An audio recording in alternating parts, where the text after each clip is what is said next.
A sermon for Plough Sunday 2023, based on Mark 4 verses 26 to 29. Throughout history, our church buildings have been places of shelter.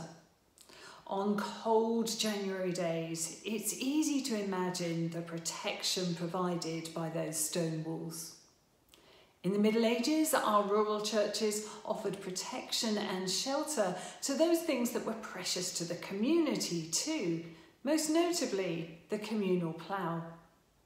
Plough Sunday marks the day when the plough was brought out of storage and took centre stage in the nave. The community gathered around it to pray, to contemplate the essential work of producing food, and to ask God's blessing on the agricultural year ahead. Plough Sunday followed a period of rest for the land following the previous autumn's harvest, and rest for those who worked it. In times past, the rhythms of life and land, soil and soul were closely interwoven. As the period of recuperation reached its conclusion, the church spoke its gospel of hope and new possibilities for the year ahead. The whole community were invested in the land and how it worked. Food provision was everyone's concern. The risk and challenges to food production were felt communally. Today, enormous challenges face those who work the land, including climate change, environmental sustainability, and global food shortages. Agricultural practice across our diocese has the potential to impact positively and negatively on all three. Many of our farmers have exciting visions for their land.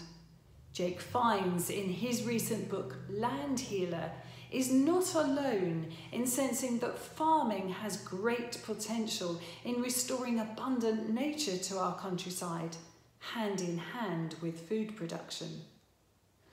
The role of our churches in offering prayer, reflection, and God's blessing for those at the forefront of this work is not to be underestimated. But soaring energy and input costs, shortages of seasonal workers, and uncertainty over trade deals and national policy are all impacting the day-to-day operations of our food producers. I'm mindful that some are struggling to survive. There are 7,000 fewer UK agricultural businesses than 3 years ago. Present uncertainties make long-term planning very challenging. Alarmingly, farmers' leaders warn us that food security is at risk. So what does this say to us this Plough Sunday? How do we support those working with the land and producing our food? Well, the Gospels often draw us to agriculture. The parables of the sower, the weeds amongst the wheat, and the mustard seed were all told by the one who described himself as the true vine and his Father as the gardener.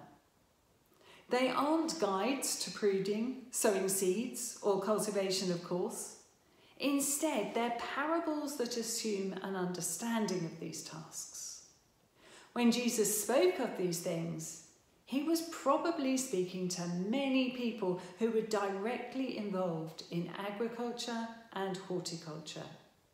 And so the soil was a rich source of illustration for him and for us on this Plough Sunday.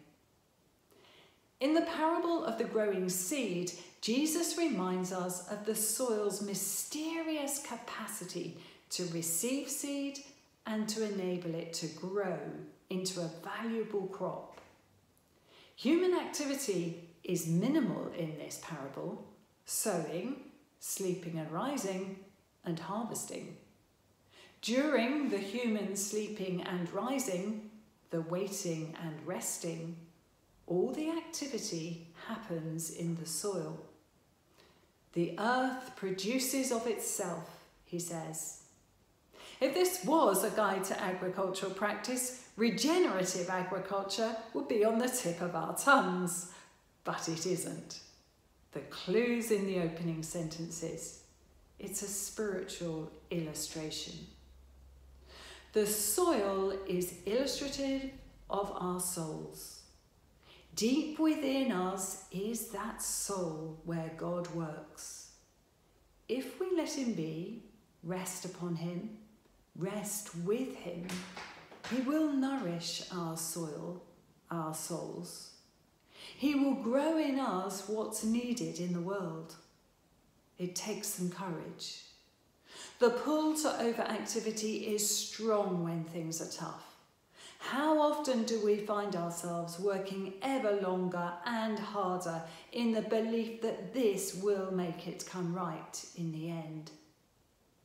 But this parable gently illustrates that by doing that, we might make ourselves just too busy to sense what God is already doing. For some, farming is very tough at present. It's hard to find space to look after ourselves and tend our long-term vision. It's tempting to throw all sorts of expensive fertiliser on ourselves for a short-term fix. But, free of charge, we could invest in those things that would restore our souls and visions for the long term. Jesus invites us to wait upon the Lord, rest with him, allow him to restore our souls, and then, strengthened and restored, work gently in his ways of goodness towards the harvest he promised for all. In the shelter and protection of our parish churches, may our farmers find the space to restore their souls and their visions for farming in the way of the Lord this Plough Sunday.